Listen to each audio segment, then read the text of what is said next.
Hey everybody, it's Ryan. Let me show you how ridiculous the authentic version of the second half of the chorus is for Golden Hour. It looks like this. Time in your golden hour. Oh.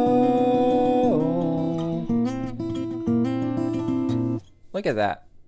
Look at that hand. That's painful. All right, so let me show you what we can do instead. Now, when you're on capo 9, when you're trying to play a chord like this, it works okay because, as you can see, the frets are much smaller over here. So it actually is relatively, I mean, it's not simple, but it is a lot easier to get that chord on these frets over here. But since moving it down 5 frets, now this chord is just monstrous. So the way that you would play a chord like this is you can see that my wrist is like, my thumb is like almost, I can show you where my thumb is here. Hold on. It's like right at the edge, right there. Instead of at the back, it's like right up here. And so that's a tip with trying to play chords that are stretchy like this, is to have your thumb be almost like to the bottom of the neck right here. But what we're going to do is we're going to take a look at how to adapt this and arrange this so it's easier. One thing to note is that before we get into all that, this stuff is all exactly the same as it was in the chorus. The only difference is this ending chord right here. So let's take a look at it. When we transition to this part, if we want to play it exactly like the recording, it sounds like this.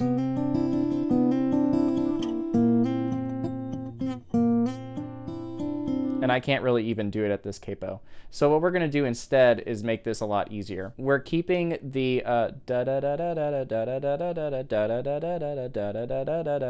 kind of the idea behind this, but this makes it really difficult to play. So what you can do instead is, if you really wanted to, you could do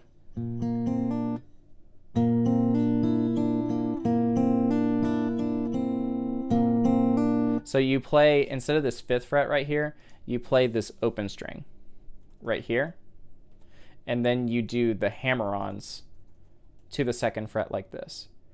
But to make this even easier, what you could do is instead just forget about this note entirely, because you're only playing this for 1 bar anyway.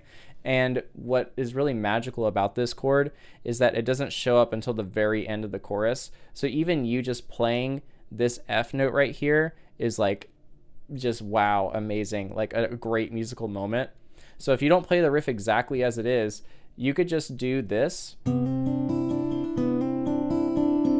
then take your ring finger and you are going to slide it 1 fret over, then put your first finger down for the F, and then you could put the middle finger on the 2nd fret of the G string like this. So this is going to give you what's called an F 10th chord, and then you're going to finger pick it like this. And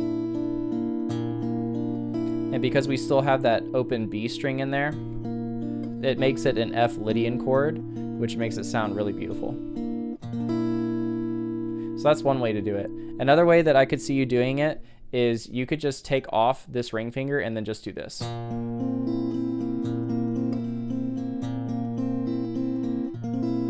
So now you have an F with the 9th and the G string, and you have the sharp 11 right there. And that's even easier. And what you could do is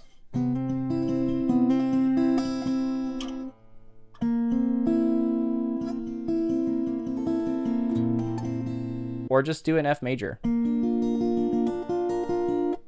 Some kind of F chord is probably going to work in this scenario, and you're only playing it for 1 bar anyway. So this is an example of how I would take something that's very difficult to play and just adapt it. The idea is that we're just playing an F chord here, but there's a riff on top of it. But how important is it really when we're only playing it for 1 bar, you know?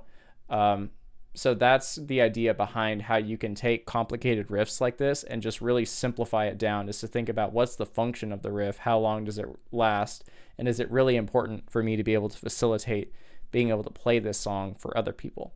So anyway, this was the second half of the chorus for Golden Hour, and I'll see you for the very last practice video.